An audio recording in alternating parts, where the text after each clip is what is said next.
Je finirai par un extrait de sa lettre à Adolphe Guéroult, le 6 mai 1835. Si j'étais un garçon, je ferais volontiers le coup d'épée par-ci par-là et des lettres le reste du temps. N'étant pas garçon, je me passerais, garderais la plume dont je me servirais. L'habit que je mettrai pour m'asseoir à mon bureau importe peu à l'affaire, et mes amis me respecteront, j'espère, tout aussi bien sous ma veste que sous ma robe.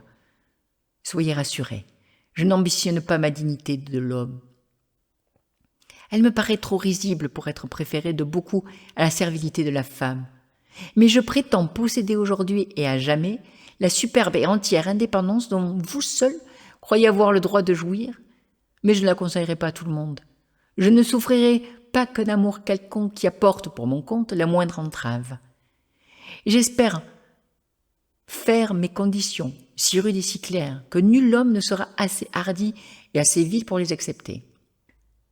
Prenez-moi donc pour un homme ou pour une femme comme vous voudrez.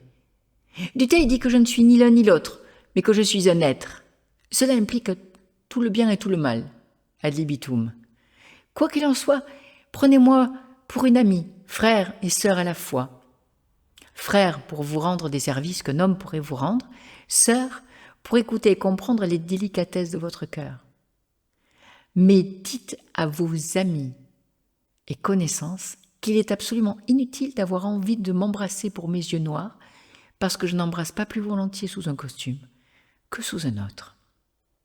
Je serais bien fâché de changer votre caractère, et je vous avertis qu'il serait bien malaisé de changer le mien. Bienvenue à vous qui me rejoignez dans mon boudoir, servant ici de chrysalide maïotique. Me voilà donc face à vous en haut de cette page blanche accrochée aux premières lignes qui se dessine au gré de mes pensées comme une écriture automatique, procédé inconscient d'un dialogue intérieur entre auteur et personnage principal du récit de ma vie. Jouant sous vos yeux le rôle de l'écrivaine essayiste qui ne souhaite pas tomber dans les clichés du mélodrame romantique avec ses tableaux obligés, je tente plutôt de recueillir, d'éclairer, de décrypter, de comprendre réflexivement, autant que faire se peut, mes états d'âme amoureux et de vous en donner un autre point de vue. Je laisse libre cours à votre fertile imagination, à vos diverses représentations, espérant peut-être que cela provoque en vous un certain écho. Découvrons ensemble au fil des mots, tel un pêle-mêle, mouvant jeté çà et là, mes mots, mes hauts et mes bas, mes pensées, mes doutes, mes remises en question, mes tempêtes et mes naufrages, issus des méandres de ma mémoire. Je me sens si fragile parfois, trop souvent, voire constamment. Voulant m'atteindre, me découvrir, je me mets à nu, comme une mise en abîme.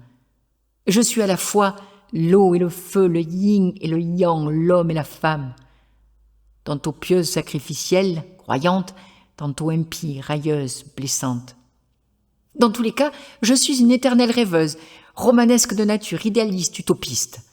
J'aime en dépit de moi-même, de la raison, de la bienséance et de toutes les convenances.